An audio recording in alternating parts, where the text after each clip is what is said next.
Welcome to See You on the Internet, a podcast exploring life, love, and the pursuit of happiness in the age of the internet.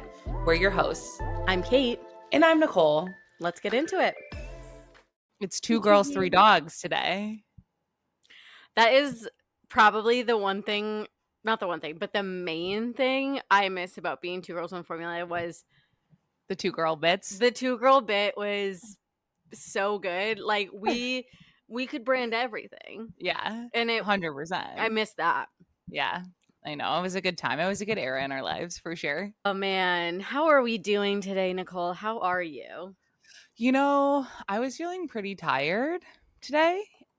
And then I got on video and I said, there she is. And I just a jolt of energy.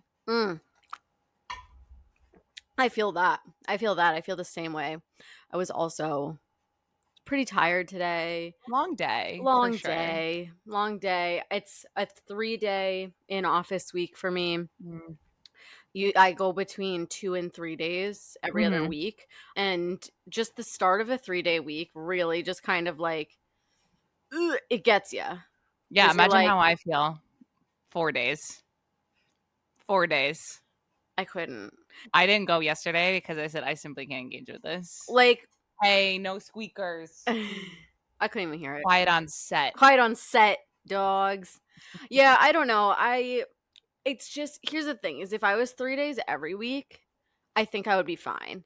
But it's the fact that like every other week, I only have to go in 2 days and I don't have to go in on Wednesdays. And so it's like, it breaks it up really nicely that like, it's the start of the 3 days that like really just kind of like, it just feels extra tough because I'm like, oh, sometimes I wouldn't have to be here tomorrow, but this week I do. You wouldn't believe how hard it is to do 4 days a week. Like, I actually can't believe that we used to do 5. I know. No. Actually, unbelievable. Like, it's criminal. And I used to have a job where we didn't have laptops. We had like desktop monitors. Like that's what we used at the office. So like we couldn't even really work from home because we didn't have laptops. And like I didn't have a personal laptop at the time. So like they had like a couple of MacBooks that like if you were traveling for like on a business trip or something, like you could bring those. So I ended up buying myself like a cheap, shitty Chromebook so that I could occasionally work from home or like be sick. Yeah. But then for COVID, we literally had to like schedule times to go to the office and pick up our giant Mac desktop. I remember this. I deeply remember this. Was an unbelievable time. And so like I was chained to that desk in that office. Like I couldn't do anything else. I couldn't just decide to work from home one day because I literally couldn't. And that feels like the craziest thing to me. Like, honestly, that is the craziest time of my life, I think. They used to episode already. What the heck is that? There's a ghost in here? What is that? What was that? Stay okay again. Okay. Okay.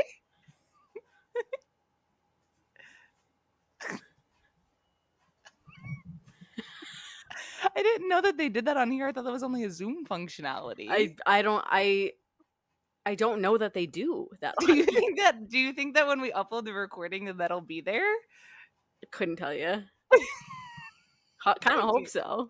For everyone who's listening to the podcast right now, for no reason, a thumbs up just came up on the screen like a bubble. So I don't really know what happened. I don't like it.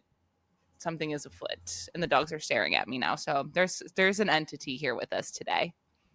Speaking of dogs staring at you, this is what I'm dealing with right now. He hates to not be included. No, he literally hates it. He's like, "Oh, you're talking to someone that's not me, fake bitch." Fake bitch. He's so Can I speak on something right now? Yeah, can you please? But I have been going about the world today in a state that I haven't been too sure about. Okay, continue. And the fact of the matter is that I'm wearing hoop earrings. Who? Hoops? And I said, I kind of feel like a fraud. Like, I'm testing out a hoop. And I don't think I've ever worn a hoop ever in my life. I have quite literally never seen this. So, Who like, is that person? Actually, it's giving uncanny valley. Like, I don't looking think at I'm, like, you right now with your hair behind your ears, first of all. Also, never do that. I'm feeling really weird about looking at you right now. Like, I don't like it. I just was like, I would catch a glimpse of myself in the mirror and I'm like, who is that? I don't think, like, even when I was younger and I had my ears pierced, like, I don't think I ever wore hoops, but I'm trying out a new look. I'm trying out a new era of Nicole. It's freaking me out a bit, actually. Okay, so are we out on the hoops? I don't know. I mean, I think they look nice, but like objectively they look nice, but like subjectively it's weird. It's like I also freaking me out. almost got a second piercing this weekend too. Okay, that's too far. That's just Like, a little bit too much. Like, I'm in my kind of chaos era where I'm like, let's go full send on piercings. I'm gonna get like a cartilage piercing. Whoa. I think You and Nick can have the same party trick. Which is what? When he puts his earring in his cartilage piercing. Okay, well, you have your cartilage pierced too, don't you? No. Oh, I thought you did. I just have 3 on this side and 2 on this side. I don't have any cartilage because I'm a pussy, and it hurts. Even how do you know? Okay, how do you know if it hurts? Because you've never done it. No, because I have a lot of cartilage in my ear, like near my lobes, and so like my second hole on this side, like butts up like right against the cartilage, and it always hurts. And the third hole that I got at Carly's birthday, still hasn't fully healed because it's like literally pretty much cartilage, and it literally always hurts. Interesting. So it's something that I don't think that I am capable of doing is going up. I would love to, but I know myself and I don't think it's a good idea. Okay, that's fair.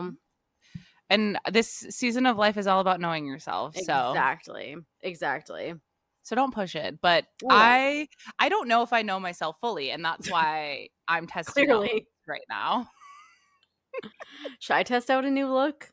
Yeah. Should I do something crazy? What do you think? What do you think like your new look would be? Like, what's something that you think that you could test out? You tell me. Like, what is something that like you would never going blonde? No. I'm testing out hoops and you're dyeing your hair blonde. That feels like a wild difference between you putting in earrings that you can immediately take out if you want to, and me for the first time in my life, first of all, bleaching my hair and then dyeing it. No, what if you wore a wig? When will you wear a wig? Do you wear wigs? Do you wear wigs? When will you wear a wig? I don't know if I still have the blonde wig from Austin, but maybe I'll give a wig a shot. But I didn't really like it in Austin. I felt like it made me look like oatmeal. Well, I think the wig wasn't really blonde. It was kind of silvery. No, it was blonde. It was like it was dark. It was like a blonde balayage kind of thing. The problem is the app I used didn't have the ability to give you like my color hair. Yeah. You need like a warmer undertone. See, but I don't know about that because I don't know. It just is in a weird way. Stay with me here. I almost feel like my skin is blonde. I have like okay, speak on that a little bit more. I'm trying to follow. I'm trying to stay connected, but I need a thread. It's like I feel like when I wore the blonde wig, or like if I put like a blonde filter on my hair, it literally matches like my face color, and I like feel like I look like oatmeal, like I look all one color. So I like am like my face is kind of like that. I don't know. It's like blonde. I don't know. Science will say that Kate's skin color is blonde. Like a dirty blonde. I don't know. I don't know. It's so it I don't love the look of it because I feel like it kind of washes me out and I look all one color. Okay. I just look like. Do you think that you would dye your hair any other color? Probably not. Ever in your life? No, probably not. Have you ever wanted to dye your hair another color? Oh, you know I have. You know my weird, do you not know? No. Yeah, for a little while in college when I was feeling really crazy and I was like really, really, really deep in my Tumblr era. 1975 was, on the up I and was up. there. On the up and up. I was there. It was rare. Yeah, we're gonna circle back on that in a minute. I went through a phase that I really wanted to dye my hair like a balayage silver at the bottom. Oh, okay. Like I wanted to keep my roots. Okay, Violet Sorengale. No, literally. Sorry, I did it. I had the idea first. But I really wanted to have like dark roots and then go down to like silver hair. Okay. So that was in my emo grunge phase. Right around probably the same era, I wanted to do lilac. I wanted to do lavender. You know what? Me and you have always been these people. We have grand ideas, and you know what? We're not gonna do follow through on those. I just was always too scared. I was like, what if I hate it? No, I was like, this will be silver for a day, and then it's gonna fade, and then I'm just gonna have weird bleached hair, and it's gonna be so ugly. And I will was say, like though, very scared about it. I do think it's one of my biggest regrets in life is that I didn't do it. Like, I'm not gonna do it now because it's just like that's not who I am. But like, I do regret like did not you want like following bright lavender, like all lavender, or did you want like more of like No, I wanted full lavender. Like I didn't want like I wanted like a lilac, like a soft, like a cool root to tip. Yes, I wanted full lavender. Whoa. The only thing I did technically when my senior year, after I graduated high school, Carly and I went to Bonnaroo for the first time, and we Kool-Aid dyed the bottoms of our hair. Whoa. And I did a teal color, like I did a teal tip. And my grandmother, we did family photos that summer, and my grandma made me stand in the back and put my hair behind my back. Okay, Kim Kardashian. Like I wasn't allowed to be in the family photos with my hair. Okay, your grandma is the Kim Kardashian of Brookfield, because remember Kylie dyed her hair teal at the bottom for Kim's wedding. Doxing me. Oh, they don't know where. Well, in Brookfield. They don't know where in Brookfield. We're gonna redact that. I posted a photo of the stamp from my middle school play once, and everyone said, "Didn't know you were from Westford." Well, you don't live there anymore. Yeah, and you're about to not either.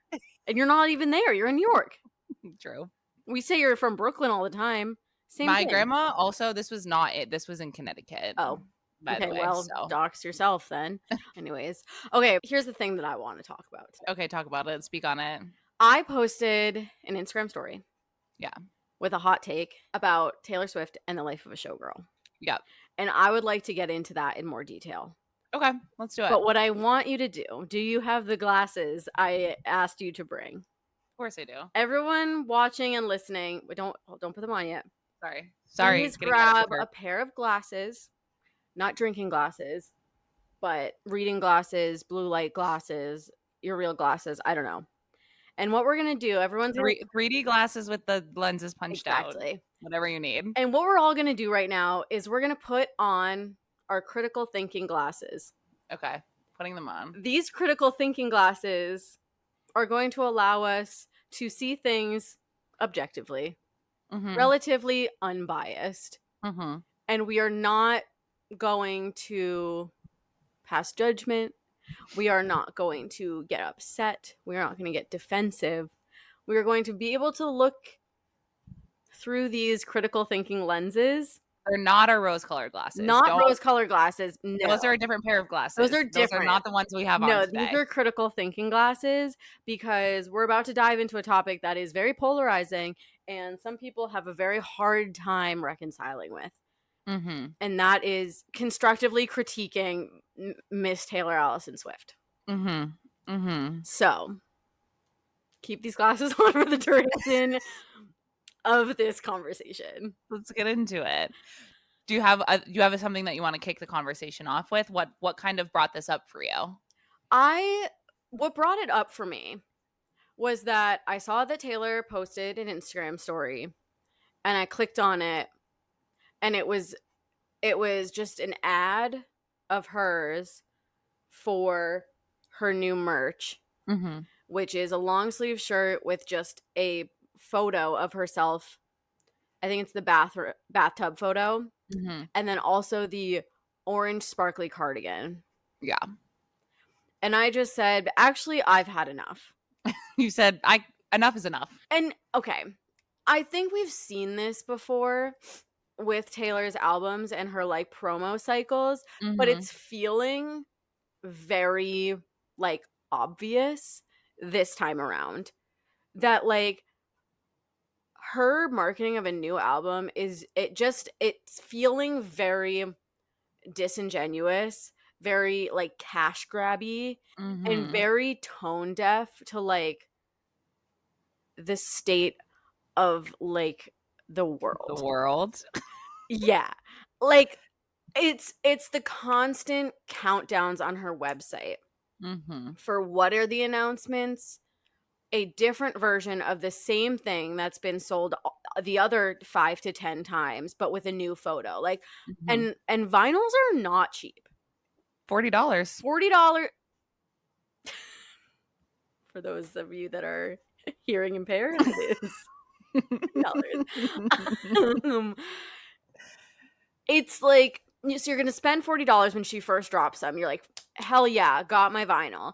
No, because then she's gonna drop 10 other versions, collectible versions with different covers. So what are you gonna be in the hole for? Like $500-$600 if you want to get all the vinyls? Like it just feels very like gimmicky and like promotional, and oh, we're gonna go to the movie theater to watch lyric videos. It's just, I don't know. It's feeling very obvious this time because the world is descending into true chaos. And it's like, I don't know about this. I think it's the mask and our ability to look away and disassociate from things going on, at least for some of us, you and I think at the bare minimum, you and I are no longer able to say, this is fun, this is silly. Yeah. It's now silly in a way that is harmful. Yeah. To the greater good of society.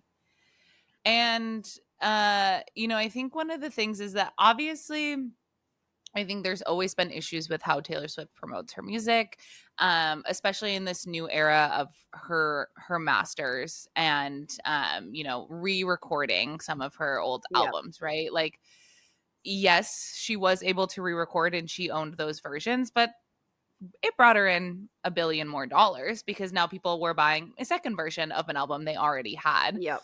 And then also it really felt like an issue, and it felt too coincidental to not be a thing that she was doing, where if another female artist was about to take the number 1 spot on the charts, she would release just a random new version of a single that she had already released that was like a slight remix. Yeah. So that song would then stay at number 1. Yeah. Again, cash grabby, very self-promotional, not this girl's girl, lift up all women version of Taylor Swift that we had seen in the past. And again, we can think about it through the critical lens of Life of a Showgirl. Is the girl that we're seeing on the stage in the business version of Taylor Swift the actual person, or is that a mask that she's wearing in order to protect herself? We don't know. That's the whole allegory, right? Like, that's what we're playing at here. However, I do think that at some point in your life, you do need to stand on business about what you believe in. Yeah. And I think what the issue that I'm currently dealing with is that a couple years ago, she put out Miss Americana, that this documentary that painted her as a victim. And she was, had this whole video of her crying about Marsha Blackwell, whatever the fuck her name is, the Tennessee senator who votes against women's rights, who votes against people protections for stalkers, and like all of these things Taylor Swift like seemingly resonated with. Yeah. And, painted herself in this feminist kind of left-leaning light, right? Of like, you guys can't tell me not to speak on this because like I care about it. I'm going to speak on it, and like kind of painting her team and the people around her as the ones trying to keeping her down. Yeah, were you silent or were you silenced? Exactly. And so now to seemingly be silent in an era when we need a voice like that more than ever Right. is incredibly disappointing. And I understand that it is very much, hey, she doesn't want to rock the boat. Bitch, she has $1 billion. Right. She could not make a single cent for the rest of her life And she and will be be fine. okay. Yeah, I think what kind of puts it into perspective is like you see other artists that are like nowhere near the level of star power that she is, making these choices to speak out, or like, I don't know, even Sabrina at the VMAs doing a performance and bringing out the drag queens from RuPaul's Drag Race. Like, she would never do You Need to Calm Down today. No, she would never. Or she would, but she wouldn't really like, but it would be a huge thing with kind of nothing to back it up. And that's, I feel like, my sometimes issue with Taylor. Do I love her music? Yeah, I'll listen to it. Do I love all of it? No, but I like it's like I appreciate her as an artist. However, the kind of common theme that I feel like comes through with her is she's a businesswoman. She's very smart. She understands her audience. She understands what they want, what they're looking for, and she can play into that. But she'll make these big kind of grand gestures and whatever that align with what she thinks that her fans want and need, but there won't necessarily be anything to back it up. Or it's like, that's a moment in time. Oh, that was that era. And we're moving on to a new era. And I think this concept of like consistently moving on to a new era takes the responsibility away from needing to have like common threads throughout one's life and career. Like, okay, maybe Reputation era was like, we're all about like empowerment, or like I'm about myself and like feeling good, whatever. Okay, different era. So now I don't have to carry those themes with me anymore. Right. And like Lover is all about love and love for everybody, and we love everyone, and love is love, and like everything. Okay, new era, I don't have to bring those values with me. And I think that is the thing that can get very discouraging about her. Is I think it's a smart business move. She has all these different eras and she doesn't have to have any singular values that she carries everywhere. 100%. Because again, this is her brand, right? We don't know the real Taylor, and we're not privileged to that, right? But she built an early brand on us getting to know that version of herself, that authentic version of herself, right? Like, she built her whole early career by being on Tumblr and relatable, inviting fans to her home and like baking cupcakes for people and like really building this special community that she's allowed people into her life, right? And we think about all of the Easter eggs and how like carefully planned they are, right? And like she has curated this persona that now could potentially be her downfall, which is kind of crazy. Like, yeah, I don't know if I see a world in which Taylor Swift has a downfall. It's not that I think it's a downfall. I just think that it's sort of like, if Life of a Showgirl, I'm gonna be honest, like I really didn't think TTPD was like a top tier album, right? Like, I think honestly, like, we know that Joe helped her write both Evermore and Folklore, and those are some of my favorite albums of all time. And I think that she tried to recapture that magic with TTPD and be a strong songwriter, and I just don't think that it came through enough. And like, I'm just being honest. Like, again, we have our critical thinking glasses on, in the sense that like, one of my current issues is with engaging with some Taylor Swift fans is that she's on a pedestal and she's untouchable. There's nothing negative you can say about anything that she does. Every single song is a hit. Everything's gold that she touches is golden, and I just don't necessarily agree with that. And like, I think it's okay to be critical of people that you like. I agree. Like Midnights. I fucking loved Midnights. I loved that album. TTPD didn't do it for me. Like I think I've listened to that album once. I think there are pockets of good songs on there, but I think cohesively it's not really that strong of an album. And like, again, I don't think that we needed to put out a 27 song album. No. I don't think we needed to do that. No. I think it takes away from curating, and again, you and I talk about this all the time where we get mad when people's albums are like 23 minutes. Like, yeah, I don't want that.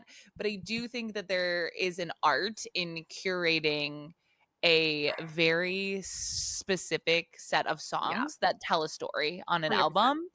And I just feel like with the release of her re-records and TTPD that I'm worried about there's going to be 45 songs on Life of a Showgirl. No, I think she said there are literally only 12. Okay. And she said there won't be any bonus tracks or something. And I'm like, sure. I don't believe that at all. Every single album she's released in the past 5 years has had a fast follow of a second album. Yeah. And you're going to tell me that she's not going to cash grab to drop a new vinyl at 3 a.m.? Right. I'm sorry, I don't believe it. Right. I think, like, going back to what you were saying about, like, relatability, like, yeah, she's created this whole persona of being so relatable and, like, just your average girl and girl next door. You're a girl's girl, like, all this stuff.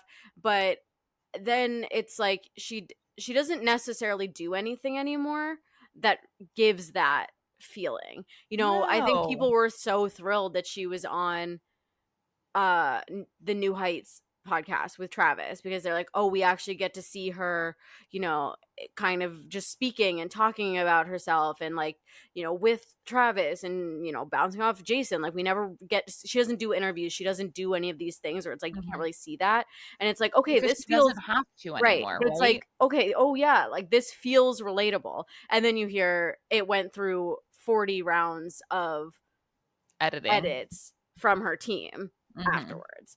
So it's like it's at this point where it's like, you don't need to be doing all this stuff. Like, you don't need to be making so many different versions of different albums. You don't need to be doing all these things, but you still are. That it's like, this is where it starts feeling a little bit disingenuous. Like, I would love to see her do like an actual album promo. Like, I would like to see her like she's going on, what is it, the Graham Norton show. She's going on the Graham Norton show to promote the album. But like, I don't know, I think one of the most fun things that I love about artists is when they're promoting a new album and they get to do fun things, seeing what they do, and like seeing how they build this world, and like seeing how they're dropping new songs, or they're like releasing a new song live for like a special audience, and like they're just gonna do that, and like kind of bringing you into the world, where I just feel like she doesn't have to put that effort in anymore. But I think because her fans create all the buzz around it, right? Like, she's built a little army, and like that's everyone's dream, of course. But like, at what point is it kind of psychosis? I saw speaking of Happy Rapture Day, I saw a TikTok that was like, is how we view the people on Rapture Talk, how people who are not Swifties view Taylor Swift fans talking about Easter eggs, and everyone was like, yes. Yeah. The answer is yes. And I was like, that's hysterical, actually. Yeah. I'm like, I think the thing is that like, I'm not disillusioned. Like, I don't have, her charms aren't working on me anymore. And like, yes, I'm going to listen to the new album. Obviously, I grew up with Taylor Swift. Again, this is something where I'm like, she has been writing songs for me at every stage of my life. And up until recently, it's felt like very relatable. And so, but I'm like, I'm going to see it through continuously. Am I going to pay hundreds of dollars to go see her on tour again? Probably not. But, it is what it is. And I think too, I get disappointed. Like, it's not very girl of you to go on your boyfriend's podcast to release a new album. Like, I was just like, boo, lame tomatoes. Like, girly, you could have done anything else other than that. But you still chose to do that. I think one thing that Taylor Swift is obviously always chewed out for on the internet is that she changes her personality for every single boyfriend that she's with. But honestly, it's true, because this version of her with Travis Kelce, I'm like, I don't like this version. I don't resonate with this version. I don't think it's interesting. I don't think that she has, like, it's not a good perspective. Like, I just don't care. And like, obviously, yes, I was excited for her at the beginning of the relationship, but now I'm like, if I have to see one more fugly photo of her wearing a stupid Brittany Mahomes inspired outfit at a Chiefs game, I'm going to lose my mind and have everyone be like, oh my God, she looks so hot. She looks so sexy. Like, no, she doesn't. She looks like she got that on Shein. Okay. I don't want to Not hear the it anymore. Shein. I'm like, I don't want to hear it anymore. I don't think her stylist is doing any favors. Let's go back to Tumblr tweet era, okay? The tweet era where she was wearing knee-high socks and loafers in short little mini skirts, okay? Bring it back. Yeah. And the fact too that it felt like her like engagement photos were like part of the album promo. Yeah, I'm like, it doesn't feel genuine. Like, it feels icky, and I don't like it. And I don't like, even if the entire album is like love songs about Travis, I still think that it's weird that she has tied her whole career, this whole portion of her career, to this man. Yeah. And like, obviously, yes, songs that she has written are about the men that she dates, but it's never been like so openly about them, like the album promo, right? It's been about her experience. Yeah. And this is like, he's tied to every single step along the way. And I'm like, even if I was like deeply in love, I still would be like, this isn't you. Like, I feel like a friend being like, who are you? Like, if you started acting like this, I'd be like, what are you doing? Right. It's because we also have to look back at like comparatively, like her other like major relationship was with Joe, and it was so private. And like, that was the kind of the nice thing about that was like, yeah, of course she was writing songs about him, she was writing songs with him, but like, that was our only peek into their relationship, because they kept it so private and so personal, for better or for worse. and like, right, like, depending on who you ask, sometimes he didn't want to talk about Taylor. Like, there was a lot of blame on his side for them being private, right? But also, she was going through her Reputation era, where she was like, being seen as, the Scarlet Letter, and but so like, I get it. Like, I totally get it. But I think, but that was like kind of a nice one where you're like, oh my God, this, Lover, we know what it's about, we know who it's about, and it's nice because it's this thing that we haven't gotten to see or hear about before. But this time around, it feels so over the top, and like, now all of a sudden she's getting like paparazzi are everywhere, where usually like Taylor Swift can move in silence. Yeah, this is a woman that can move in silence. No, like, they can pay off the paparazzi to not take photos of them very easily. Yes. And I don't know, it just feels so performative. It all feels like just part of this bit marketing scheme that she's doing. And again, like, I'm really if they're like very truly in love and they're getting married, and like, I'm so happy, because like, I'm happy for anyone that happens to. I'm happy for her. I'm happy that like she's found someone that she feels confident enough to, go out in public with and wear a ring for, and like, and get married to, like, and write an album about. Like, I'm so happy for her, but it's the way in which that it's done makes the relationship feel like just like a tactic. And that makes me sad, because I don't really feel like that should be it. But like, I mean, again, like, not my life to judge, but it just feels like when you're someone that has as much as she does, and so none of this is necessary, right?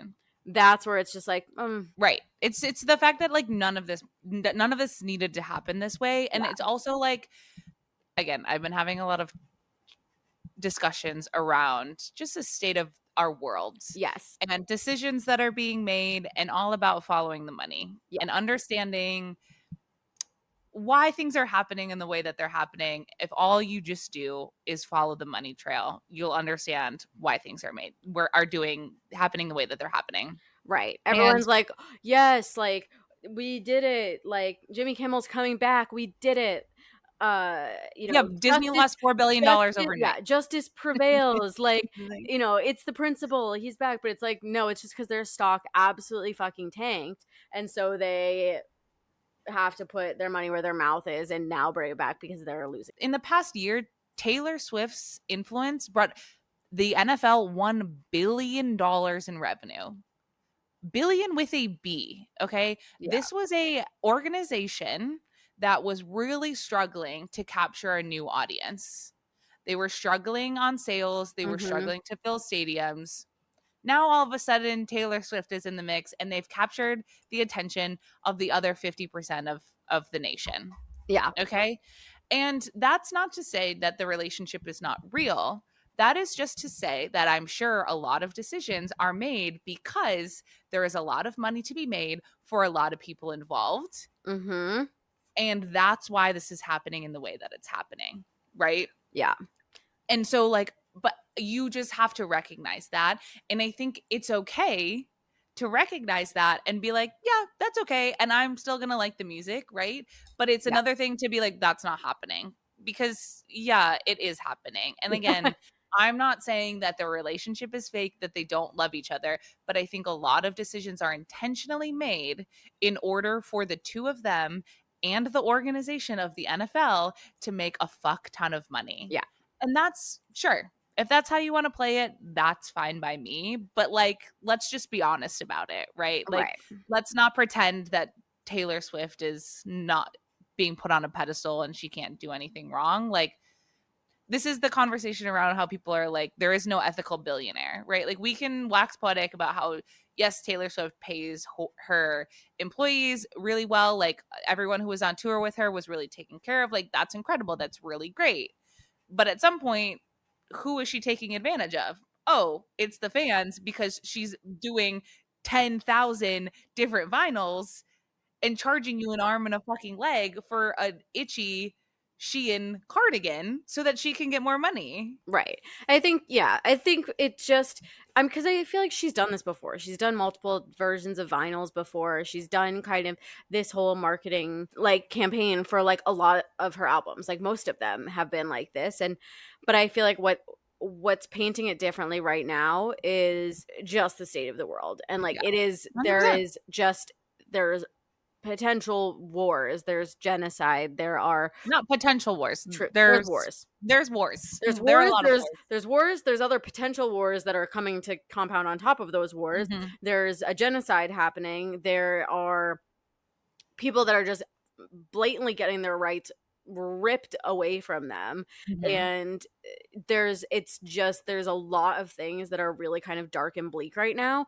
And it's that it's business as usual. It's just but again, it doesn't matter for her, right?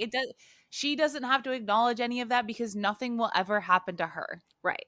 I just think that it's what's making it so stand out right now. It feels ickier and it feels a little bit more I'm noticing it more because it's just such a difference in tone. And it's okay, you don't even need to say anything about it, Taylor, but maybe let's think about the marketing strategy here and not doing so. Also, look at the economy. We're all talking about the economy. Nobody has money to be buying all these different vinyls, but they're gonna. And that's why it doesn't matter to her. Yeah. At the end of the day, it doesn't matter to her. And that's the thing that's just I think the mask is, it's been slipping for a long time for me, but it's very much she doesn't give a fuck about you. She doesn't give a fuck about her fans. She gives a fuck about how much money you're going to spend on her. And at the end of the day, that's it. And she can try and wax poetic and say oh no, I love my fans. You're the best. Yeah, because we pay the bills.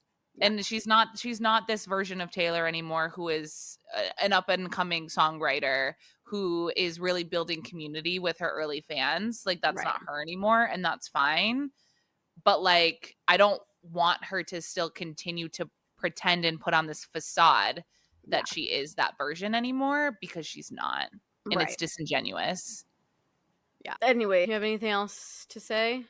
No, we'll obviously discuss Life of a Showgirl when it comes out. But I think that we just have been thinking more critically about things. And I know our whole slogan is why be upset when you can just have fun, but I think that there are limits to that, and you are allowed to think critically about things. Don't get mad about stupid things that don't really matter, but I do think that you're allowed to hold people accountable. Yes. And you're allowed and expect a little bit more from those who are in a position of power. And I think that especially when the world feels very dark and scary, sometimes it's okay to be upset while also having fun. Yeah, 100%. I mean, I'm having exclusive. Yeah. Again, I'm going to listen to Life of a Showgirl. I'm going to stream it, whatever. Yeah. But that's all. I'm going to have fun. I'm going to revel in the memes. I'm going to chit chat with my friends when it comes out. I'm unfortunately very excited to hear Eldest Dawn. That's going to be my new anthem. I don't know. Who knows? Waiting to see. However, I do think it's okay to just say she's not a perfect person. We live in a capitalistic society. I clearly see the way that this is going, and that's fine. Yeah. But I'm acknowledging it. Yeah. Yeah. Just something that's been on our mind lately. And I think it's always very interesting when, I don't know, I think it's a very nice, like, different sides of the coin to look at, like, where our society is, where the world is, and what happens with people that the state of the world doesn't necessarily affect.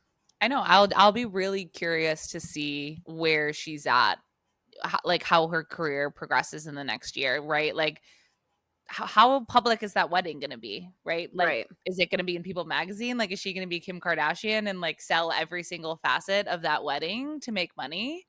I'm also like, I can envision a world in which she like kind of semi-retired and she's just like, all right, I'm Travis is retiring from football. I'm retiring from the public eye.